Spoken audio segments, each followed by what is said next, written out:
CSN study में स्वागत है। तो इस वीडियो में हम लोग क्लास 11 के टर्म 2 के एग्ज़ाम में आने वाले इम्पोर्टेंट क्वेश्चन किसे करेंगे, हिस्ट्री के करेंगे। आने वाले हिस्ट्री के इम्पोर्टेंट क्वेश्चन से करेंगे, हिस्ट्री यानी इतिहास के। एक एक प्रश्न को आसानी से समझेंगे और एक एक प्रश्न का उत्तर आसानी से पढ़ेंगे। ठीक है, तो चलिए शुरू करते हैं। जैसे कि अब पहला प्रश्न 1 नंबर है। 1 नंबर प्रश्न है कि पुनर्जागरण से आप क्या समझते हैं। देखिए, पुनर्जागरण यानी फिर से जागना, पुनर्जागरण यानी जागृत होना, तो उसी को बोलेंगे पुनर्जागरण, फिर से जागना को। तो पुनर्जागरण क्या हो गया, पुनर्जागरण को इतिहास में पुनर्जन्म, पुनर्जागृति, बौद्धिक चेतना तथा सांस्कृतिक विकास आदि नामों से पुकारा जाता है। कोई नाम इसके है, पुनर्जन्म, पुनर्जागृति, बौद्धिक चेतना। ये है क्या है, ये है यहाँ पर 13वीं शताब्दी है ये। ठीक है, 13वीं शताब्दी है ये वाला 13वीं शताब्दी के बाद, रुकिए एक सेकंड, 13वीं शताब्दी के पश्चात ऐसी परिस्थितियाँ पैदा हुई जिसके कारण मनुष्य चेतना युक्त हुए, यानी मनुष्य जागृत हुआ। इस चेतना को पुनर्जागरण का नाम दिया गया। पुनर्जागरण को अंग्रेजी भाषा में रिनेसा कहते हैं, जो मूलतः फ्रांसीसी भाषा का एक शब्द है। इसका शाब्दिक अर्थ है फिर से जागना। यूरोपीय इतिहास के विश्लेषण के संदर्भ में पुनर्जागरण का अपना अलग काल है। यह काल साधारणतः 14वीं से 16वीं शताब्दी के बीच माना जाता है। ठीक है, पुनर्जागरण का काल 14वीं शताब्दी से 16वीं शताब्दी के बीच माना जाता है। अगर साल में देखने जाएंगे तो साल में आ जाएगा 1350 से लेकर 1550 तक। ठीक है, इतना साल के बीच आ जाएगा पुनर्जागरण। अगला प्रश्न 2 नंबर है। 2 नंबर प्रश्न है यहाँ पर कि मध्य है। ठीक है, मध्य दक्षिण अमेरिका की संस्कृति यूरोपीय संस्कृति से किस प्रकार भिन्न थी। तो मध्य और दक्षिणी अमेरिका की संस्कृति निम्नलिखित अर्थ में यूरोपीय संस्कृति से भिन्न थी। एक नंबर के मध्य और दक्षिण अमेरिका के लोग कृषि कार्य में निपुण थे, किंतु वो लोग पशुपालन से अपरिचित थे, जबकि यूरोप में कृषि और पशुपालन साथ साथ शुरू हुआ था। देखिए, मध्य और दक्षिण अमेरिका में कृषि तो हुआ था लेकिन पशुपालन नहीं हुआ था, जबकि यूरोप में कृषि और पशुपालन साथ साथ शुरू हुआ था।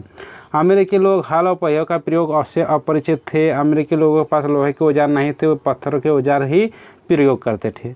ठीक है, अगला प्रश्न 3 नंबर है। 3 नंबर प्रश्न है कि ब्रिटेन के औद्योगिकरण के स्वरूप पर कच्चे माल की आपूर्ति का क्या प्रभाव पड़ा। ब्रिटेन में जब कच्चे माल की आपूर्ति मतलब आ गया, जब औद्योगिकरण कर दिया गया, फैक्ट्री का आगमन हो गया, तो कच्चे माल की सप्लाई पर क्या प्रभाव पड़ा उसके बारे में लिखने बोला गया है। तो 18वीं शताब्दी के प्रारंभिक वर्ष में कताई का काम भी बहुत धीमा था, इसलिए काटने वाले दिन भर कताई के काम में लगे रहते थे, जबकि बुनकर बुनाई के लिए धागे के इंतजार में समय नष्ट करते थे। परंतु प्रौद्योगिकी के क्षेत्र में उनके आविष्कार हो जाने के बाद कपास से धागा काटने और उससे कपड़े बनाने की गति एकाएक बढ़ गई। इस कार्य में और अधिक कुशलता लाने के लिए उत्पादन का काम घरों से हटकर फैक्ट्री यानी कारखानों में चला गया। ठीक है, अगला प्रश्न यहाँ पर 4 नंबर है। प्रश्न है कि ब्रिटेन में स्त्रियों के भिन्न भिन्न वर्गों के जीवन पर औद्योगिक क्रांति का क्या क्या प्रभाव पड़ा। तो देखिए, जब औद्योगिक क्रांति आया तो स्त्रियों का क्या प्रभाव पड़ा। तो ब्रिटेन में औद्योगिक क्रांति से स्त्रियों के जीवन पर निम्नलिखित प्रभाव पड़े। प्रभाव देखिए, निर्धन वर्ग या ग्रामीण लोगों की कृषि स्त्रियों को बहुत हानिकारक प्रभाव पड़ा, जबकि शहर के या गरीबी वर्ग के स्त्रियों को मतलब अच्छा प्रभाव पड़ा। खराब प्रभाव निर्धन वर्ग को इसलिए पड़ा क्योंकि वहाँ पर जो काम करने मतलब कि स्त्री सब अपना काम छोड़कर औद्योगिक के काम करने चले जाते थे, और वहाँ पर उन लोगों को पैसा कम मिलता था और बहुत लंबे समय तक उसको मतलब परिश्रम करवाया जाता था। तो निर्धन वर्ग की स्त्रियाँ कारखाने में काम करने लगी। बहुत सी स्त्रियों को 15-15 घंटे तक काम लिया जाता था, परंतु उन्हें मजदूर बहुत ही कम दी जाती थी। कारखानों का वातावरण बहुत ही दूषित तथा जोखिम भरा था। इससे स्त्रियों की स्वास्थ्य पर बहुत प्रभाव पड़ा। इनकी मृत्यु बहुत ही कम आयु में हो जाती थी। गर्भवती स्त्री तथा बच्चों के जन्म देने वाली स्त्रियों की दशा तो और भी खराब थी। अधिकांश बच्चे बीमार पैदा होते ही मर जाते थे या फिर 5 वर्ष की आयु तक ही पहुँच पाते थे। तो ये हुआ निर्धन वर्ग की मतलब इनके लिए खराब स्थिति हुई थी, और मध्यम वर्ग के लिए अच्छा हुआ था। मध्यम तथा धनी वर्ग के स्त्रियों की औद्योगिक क्रांति से लाभ पहुंचा। उन्हें नई उपभोक्ता वस्तुओं तथा भोजन सामग्री मिलने लगी। परिवहन तथा संचार के साधनों में हुए आविष्कारों ने उनके जीवन शैली को बदल दिया। इनके जीवन स्तर दिन प्रतिदिन ऊंचा होने लगा। अगला प्रश्न 5 नंबर है। 5 नंबर की इटली के नगरों का पुनरुत्थान कैसे हुआ, मतलब इटली का नगर कैसे विकास हुआ। तो बाइजेंटाइन साम्राज्य और इस्लामी देशों के बीच व्यापार की वृद्धि से इटली के तटवर्ती बंदरगाह फिर से जीवित हो उठे। 12वीं शताब्दी में जब मंगोलों ने चीन के साथ रेशम मार्ग द्वारा व्यापार आरंभ किया तो पश्चिमी यूरोप के देशों के व्यापार बढ़ावा मिला। इसमें इटली के नगर ने मुख्य भूमिका निभाई। इस प्रकार यहाँ पर लिख सकते हैं, इस प्रकार इटली के नगरों का पुनरुत्थान हुआ। ठीक है, अगला प्रश्न यहाँ पर 6 नंबर है। 6 नंबर प्रश्न है यहाँ पर कि मानवतावाद से आप क्या समझते हैं। तो मानवतावाद ये है कि मानव के लिए सोचना, मनुष्यों का आदर करना, मनुष्यों का रुचि लेना। तो मानवतावाद क्या है, पुनर्जागरण की एक मूल विशेषता मानवतावाद थी। मानवतावाद का अर्थ मनुष्य में रुचि लेना तथा उसका आदर करना। मानवतावाद मनुष्य की समस्या का अध्ययन करता है, मानव जीवन के महत्व को स्वीकार करते तथा उसके जीवन को सुधारने एवं समृद्ध बनाने के प्रयास करते हैं। पुनर्जागरण काल में परलोक की अपेक्षा इहलोक को महत्व दिया गया, जिसमें हम रहते हैं, यही मानवतावाद है। ठीक है, अगला प्रश्न यहाँ पर 7 नंबर है। 7 नंबर प्रश्न क्या है कि एज़टेक, इंका तथा माया सभ्यता में क्या क्या समानताएं थी। क्या क्या समानताएं थी। तो एज़टेक, इंका तथा माया सभ्यता में कोई समानता थी। एक थे कि इनका आधार कृषि था, दोनों का आधार कृषि था। इन्होंने जल निकास और सिंचाई की प्रणाली विकसित की। ये उच्च कोटि के भवन निर्माता थे। इनके महल और मंदिरें बड़े बड़े शिलाखंड से बनाए गए थे। इनका साम्राज्य एक नियंत्रित संघ की तरह था। समाज में पूर्व होते अभिजात वर्ग और व्यापारियों के विशेष अधिकार प्राप्त था। ठीक है, अब अगला उसमें और एक पॉइंट है कि शिल्पियों, चिकित्सकों और अध्यापकों का आदर की दृष्टि से देखा जाता था। ठीक है, अब अगला प्रश्न यहाँ पर 8 नंबर है। 8 नंबर प्रश्न है कि औद्योगिक क्रांति का सर्वप्रथम इंग्लैंड में क्यों हुआ। देखिए, औद्योगिक क्रांति इंग्लैंड में हुआ, सभी जानते हैं। तो सर्वप्रथम इंग्लैंड में ही क्यों हुआ, उसका मतलब प्रश्न है।